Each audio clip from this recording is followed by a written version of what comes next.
we are trying to fit ourselves in everybody else's square when we should be focusing on creating our own circle.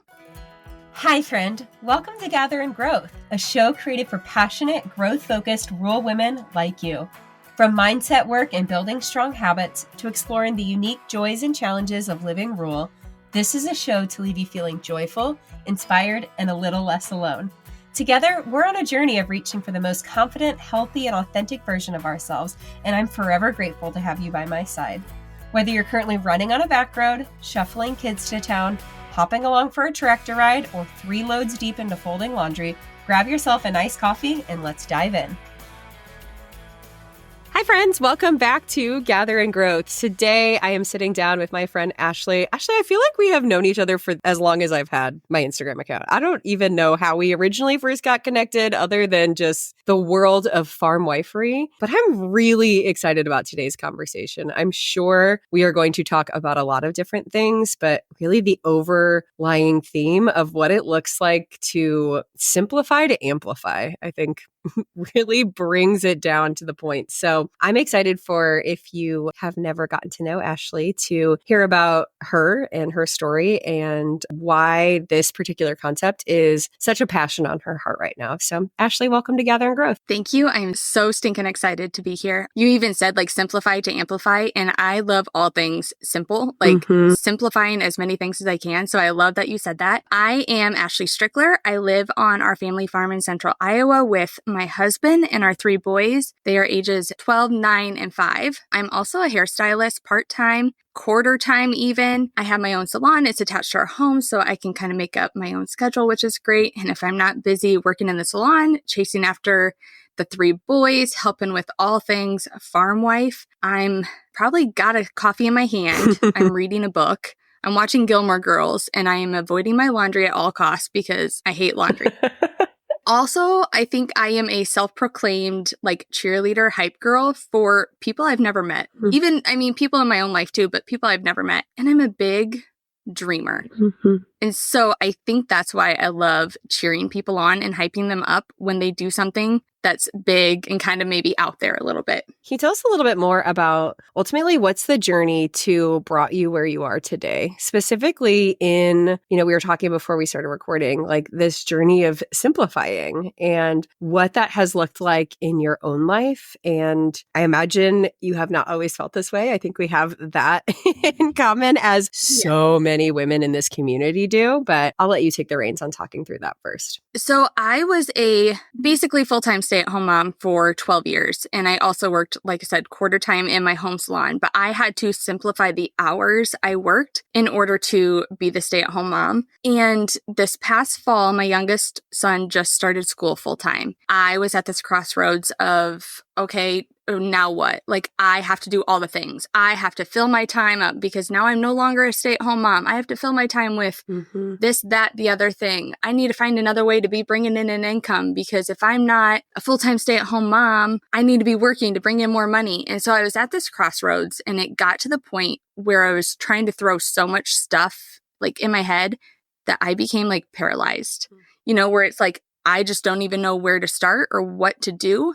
I did decide to focus on me because I think as moms of little kids, especially if you're a stay-at-home mom, you tend to put yourself on the back burner and you don't take care of you as much as you should. So I actually started going to therapy. Woo! And you've said this too, I don't have major trauma, but there's just things in life that you have to work through. And it's good to have someone, they're not a family member. They're not trying to fix things for you. They're just there to listen and help you. My therapist is like, Ashlea, you have too much crap on your plate. You need to take something off. Stop trying to add things to it. You need to remove things. And I was like, what? No way. I cannot be taking things off my list. I need to be doing more things. I took stay-at-home mom off my list. She's like, but you're still a stay-at-home mom. Just because you don't have kids at home doesn't mean you're not a stay-at-home mom. So that was very eye-opening for me. You and I were just talking too. We grew up in a generation that was, quitters don't win and winners don't quit. So for me, quitting was failing. And if I failed, I'm no good. So I really struggled with that. And it took me quite a while to really think about it. And she brought up too, she was like, what things in your life have you quit? And she's like, there's something. There's got to be something. And I'm like, I mean, I've failed at things. And she goes, okay, but what have you quit? Did you quit a relationship before you met your husband? I'm like, oh, yeah, I did. She goes, did you quit a job to start your own business? My home salon? I'm like, yep, I sure did. So seeing that, it just really was like eye-opening. Sometimes quitting or stopping something is more important than starting something. Yeah, I see this so often in mastermind conversations, in one-on-one coaching, or at the retreat where like we think we need to be doing more.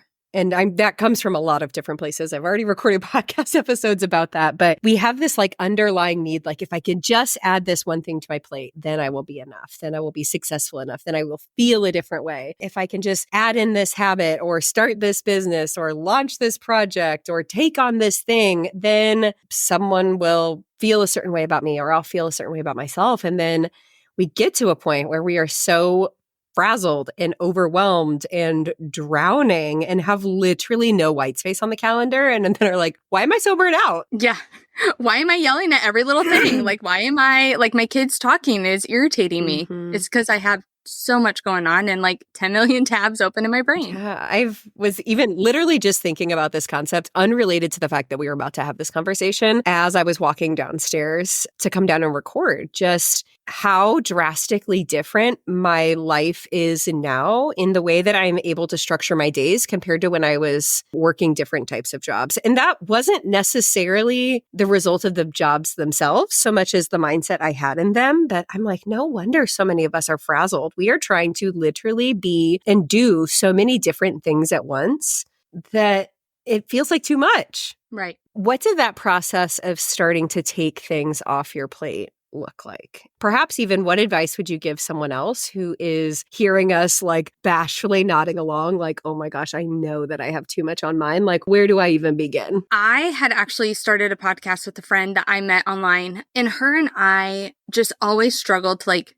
get together at the same time. And it got to the point where I'm like, I think we need to quit this. And neither one of us have said it, but just, I'm like, okay, I think I need to quit this because I can't make the time for it. So it's not that important to me. So then I start looking at everything in my life and just think too, like, okay, what is important? My kids, my family, my friendships, relationships with people, my own health. What is important to me? What's causing me to stress out and overwhelm myself that I can't focus on those things? Like I said, I'm a big dreamer. I always have like these grand ideas and I want to put into play all the time. But I'm like, you have to stop. You have a salon. You need to focus on that. So every time I start coming up with these fun ideas that sound amazing, I'm like, no, you have to stop doing that right now and focus on one thing. Not saying I can never do it. Just right now at this stage of my life, I need to stop. Another thing too is looking at people on Instagram. You see them starting everything. But what did they have to stop to be able to do it? You had to quit your job. Stop or quit. I use that interchangeably. You had to quit your job to be able to focus on your business. There's people who, like, you're running a marathon. You've had to stop maybe scrolling Instagram or even just like the self-doubt of I can't do it. You've had to stop those things to be able to go out and run, to take that time to run. So many aspects of ways we can look at this, but you either have to stop doing something in order to start, or you need to stop something for your own health, for your own good. Yeah, I love that you brought up that mindset piece as well, because sometimes it might not even be a physical thing that is like taking up space on your calendar, but like, what is the mental weight that you're holding around expectations or around limiting beliefs or mindset? And how can you shift that to an empowering thought to make space for like the things that you say are priority? We go through an exercise at Ascend where everyone writes down every single little thing that is on their plate on like a daily, weekly, monthly, regular basis, right? And it always starts with like laundry, dishes, work, kids. And then we're like, okay, no, break it down. Yeah. What is every single thing that is on your mental load for your kids? What are all of the tasks that you do for work? Are you involved in your community? What are you involved with church? Like, how are you connecting in your friendships or your relationships or your marriage? Like, we hash it all out there. Of course, it's like a collective activity where we see everyone's stuff, and not everything is true for everyone, but a lot of it is. And it takes up like 3 or 4 poster-sized pages. And it's like a jaw-dropping moment where everyone is like, oh my gosh. I never have seen such a clear picture of what I was holding. We know what's on the calendar, and we always have this just like running wheel in our mind of everything that's on our to-do list. But to see it all laid out there, and we're like, and then you wonder why you're so stuck and can't make time for the things that you want to, or can't get this new project off the ground, or never end up having time to dedicate toward this goal that you're working towards. And so it is such a powerful exercise then for the rest of the day to even consider what changing some of that could look like. What could you outsource? What could you ask for help for? How could you more evenly divide the labor of the household? What can you let go of altogether? Whose expectations are you living into around, the status of your kitchen counter, for example? Right. Like, who told you that you needed to do X, Y, and Z in a certain way in order to be a good mom? Like, so much of this is expectations that we've internalized that maybe don't even belong or that don't really serve us. And so then, like, we go through this practice of, if you could only keep 10 of these things, I mean, not just like big overarching categories, not just like kids, but like if you could only keep 10 things from these like 2 or 3 or 4 poster list of responsibilities, like what would it be? And it brings into focus where we really want to be spending our time. And not to say that like we can just get rid of everything, right? Like that's not practical. As people, as humans, as moms, as farm wives, like that's not the point of the exercise. But more often than not, there's at least a handful of things that can be moved in a different direction. Oftentimes, it's like a realization of like what kind of hard conversations need to happen in order to simplify. Who could you ask for help? Where do you fit in, specifically, I know you understand this as a farm wife. How do you fit into the operation? And is that the role that you want? Like, is there extra weight of responsibility you're carrying that is implied but not necessary? We call it like the burn it down day because it's almost like we have this whole day where we have to like take it down to ground zero. After that, then you can really figure out, okay, what fits and what changes do I want to make and how do I take action on that? And if a new thing, a business, a project, a, habit, a goal is part of that, like, well, now you've created space for it. Right. And when you create space for things that actually will bring you joy and that are really important to you, in the long run, it's just overall just better. You were saying too, like helping out, having a role on the farm. I thought like, oh, I need to be in the field and learning how to drive a combine or not combine. I'm not going to do that. Not like today. auger cart, doing something because it's just my husband, his 2 brothers, and his dad. Mm-hmm. They don't have other help. And so I'm always afraid of what if something happens and that one person in the puzzle can't be there? They're down. Like they can't continue on during harvest. And so I'm like, I have to do this. Sitting in a tractor all day long actually sounds miserable to me. Yeah. I can do for a couple hours, but all day, no, thank you. If they need help, I am willing to help, but I'm not going to go out of my way to make it your job, make it a priority. Yeah. Yes. Yeah. So I had to quit that thought, I was like, no, you don't need to do this. I had said, like we see people starting everything. Well, why don't we start showing people how we quit things? Hey there, friends. Feeling stuck on a hamster wheel of ideas? Ever think, this is great in theory, but how do I actually make it happen? Or maybe you're a rural entrepreneur feeling like a lone wolf, hustling away, but unsure if anyone else even gets it. Guess what? Brittany here went from 0 to booked in just a few months. In Jordan, she finally stopped talking about her dream and took action, thanks to the amazing support of the Evolve Mastermind. And they're not the only ones. Tracy gained the confidence to take on new projects, and Callie learned to trust her gut and say no with confidence. My gal, Allison, she has a clearer path forward than ever before. This isn't magic, although it may feel like it sometimes. It's Evolve, your chance to connect with a powerful squad of rock star, small town entrepreneurs who have all been there. In an Evolve Mastermind, we'll help you boss up your clarity, turn that idea explosion into a laser-focused plan for your business, conquer the doubt monster, ditch your imposter syndrome, and step into your power with a community that cheers you on like nobody's business. Let go of the solopreneur struggle bus, bi-weekly meetings, online support, and accountability partners who won't let you procrastinate. Get things done like Jordan. Evolve offers 2 mastermind groups, developing entrepreneurs for those just starting their journey, and scaling entrepreneurs for those ready to take their business to the next level. So if you're a small town, small business owner ready to build your dream business, have a blast doing it, and surround yourself with amazing women like these, then Evolve is for you. Head to the links in today's show notes to learn more and get signed up today. Spots are limited, so don't miss out. Let's build your dream business together. Remember, this is supposed to be fun, and you don't have to do it alone. I shared how I quit working at an assisted living salon because it was an entire day every day of the week, and it was getting to be too much. I was almost needing to go in another day. Mm-hmm. Well, that was taking time away from me focusing on my own salon, and that's where I really want to grow. So while it killed me to quit this because I loved the residents and it was a good chunk of income in the month, I knew I needed to let it go, and a weight has just been lifted off of me. Mm-hmm. Would some people look at quitting something as failing or giving up? Possibly.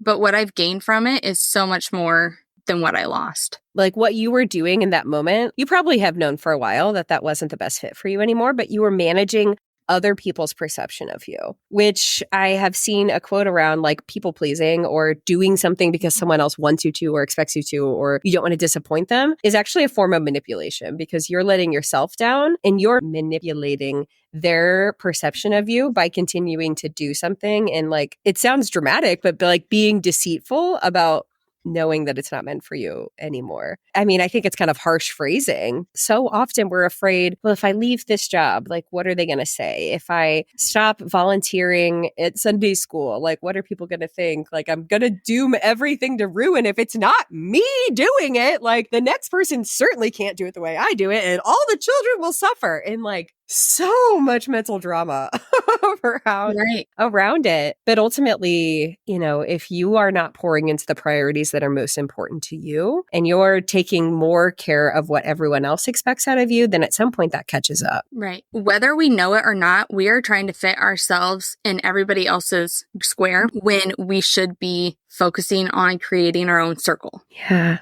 Just because my friends work a full-time 40-hour job does not mean I need to. Like I said, we don't know we're even doing it. Mm-hmm. We compare our homes to other people's homes because we see the Instagram worthy part of it. We don't see the fact that, their kitchen's clean, but the rest of their house is trash. Yeah. It's real life. Mm-hmm. I had 3 boys, a farmer husband. We do not have a mudroom.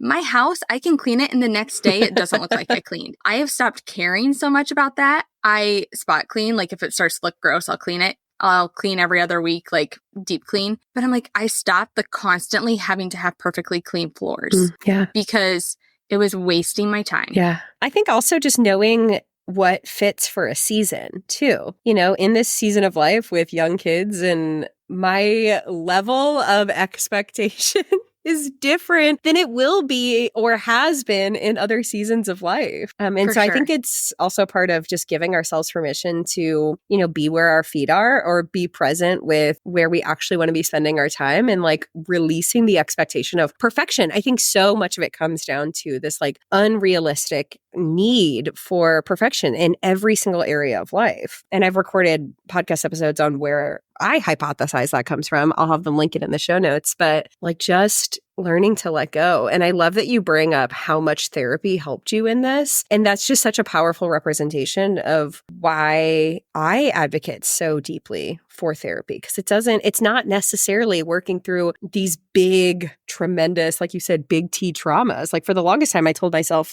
someone else needs therapy more than me. I don't deserve to be there. I don't even know where those thoughts even came from. But it's stuff like this, just the process of undoing and letting go and living a life that feels more simplified and free and easy. I think all moms should be in therapy. I agree. I think all people should be in therapy. Very true. Like, I don't mean for this to sound awful, but I'm like, kids can be traumatic, just like the fact of your pregnancy can be traumatic. Your birth can be traumatic. Just those first few days at home can be traumatic. Like, and we hold on to stuff all the time, and we don't want to burden other people with our so-called problems. So going to a therapist where you can just spill your guts and get it off of your chest is the best thing ever. So just stop thinking you don't need therapy, because you probably do. I mean, yes, everyone can benefit from it. And I was embarrassed too to say I was going to therapy because I feel like it's got that stigma. Even though it's starting to come out of it, I think it has a stigma. People just don't know until they know. Absolutely. Absolutely. And I do agree with you that I think that is shifting because of people like us having conversations like this, that it's like, you know, it almost makes me laugh to say it out loud. So much of the stigma used to be like, oh, something's wrong with you or something's bad, or like, ooh, they're going to see me go to therapy. But now I'm like, y'all, everyone needs therapy. Like, you're in the cool kids club if you're going to therapy. Like, if you talk about therapy, like, high five, gold star, new BFF. So what impact has this had on not only you, but your family? Not only going to therapy itself, but just kind of this process of simplifying what's on your plate, what's on your mindset, what's in your home, all of the above. I have more time to spend with my family, or to devote time to things that I need to be doing, you know, caring for our home, taking care of our kids, spending time with our kids. I always thought I was doing a good job before, but I looked at it, I was like, my kids are spending way too much time on tablets, because I'm like, no, I got to do dishes now because I didn't do it earlier because I was too worried about all the stuff that I have to do or thought that I had to do. I'm definitely more patient because I don't have all the like stressors and things like going off constantly. Just overall, I'm more patient and calmer.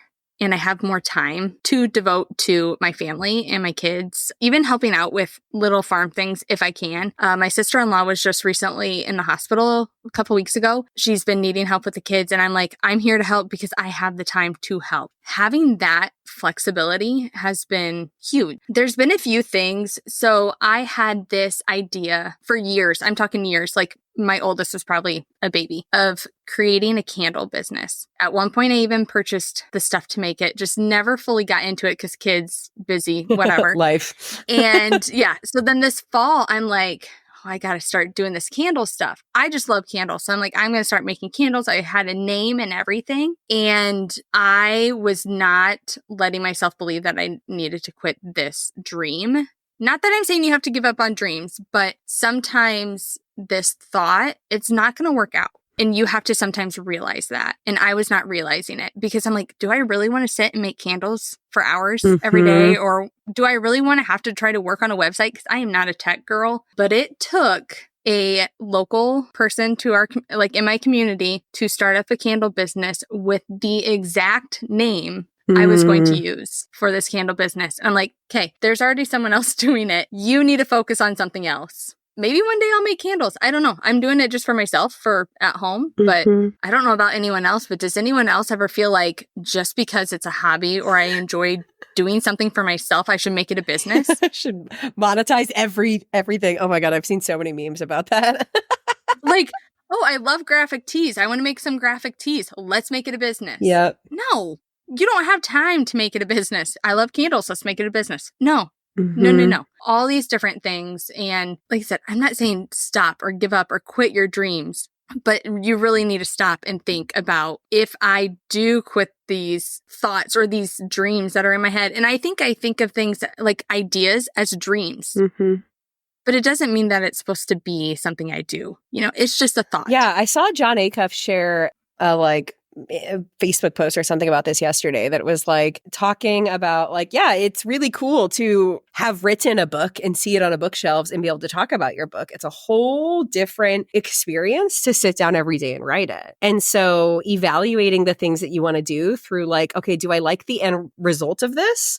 Or do I actually enjoy the process of making it happen? Yes. Because ultimately, like, we only get those short bursts of accomplishment so many times. And not to say that they're not worth it. Like, that's something you get to weigh and consider. But like, if the idea of sitting down and writing a book sounds dreadful, then maybe that is it's not for you. And the same thing Not with for you. like, Yeah. it sounds so fun to have a candle business, but like sitting down and making candles every day is like not how you want to spend your time every single day. And so I love that you also said like, maybe it's not a, forever off the table, but right now that doesn't make sense. I think that that is a powerful realization in itself. I've heard that called like the parking lot mentality of like, that's an idea and I love it, but it's not for me in this season right now. I'm going to put it in the parking lot. And if and when I want to come back to it, I know that I'm capable of it. I know that it's possible, but like my worth is not defined by whether or not I start this and like am successful at it in this exact moment. Right. We just get caught up in all these ideas, or we see people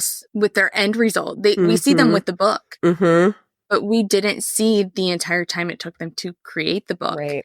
So I'm like, yeah, I want a book. I want a best-selling book. Do I actually want that? Right. Or is it just like the idea of having something that is successful? But like, what if what you're doing right now, you can make successful? Yes. Even if it's just you staying home as a mom, you spending that time with your kids and being a successful stay-at-home mom, that's all you should worry about, right? Like, don't worry about having to do 10 million other different things just because you see somebody else doing it. And that comes down to really evaluating what's on your plate and why it's there and like how you actually want to be spending your time. Well, Ashlea, something I ask everyone who comes on this show is, what does personal growth mean to you in this season? And maybe everything we've talked about in this conversation is what it means to you in this season, but anything to add on that line? Yeah, I was just going to say everything I just said. Just re-listen to the last 20 something minutes.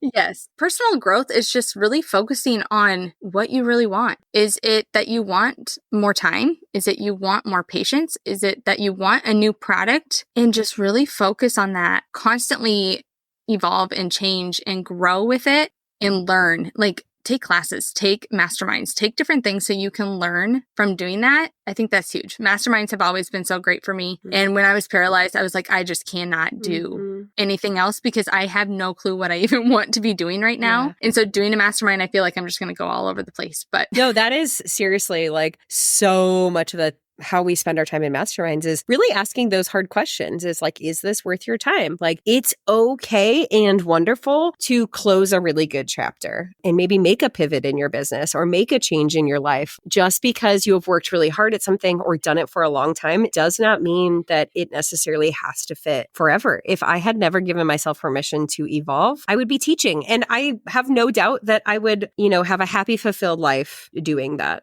But I would never have had the experiences or met the people that I've had the blessing to because I was like, this was really good for me. And also something else could be really good for me. And that doesn't mean it was for nothing. It's a step in the journey. And it's lessons learned along the way. So, well, in those masterminds too, I think you get people who can watch you talk about things.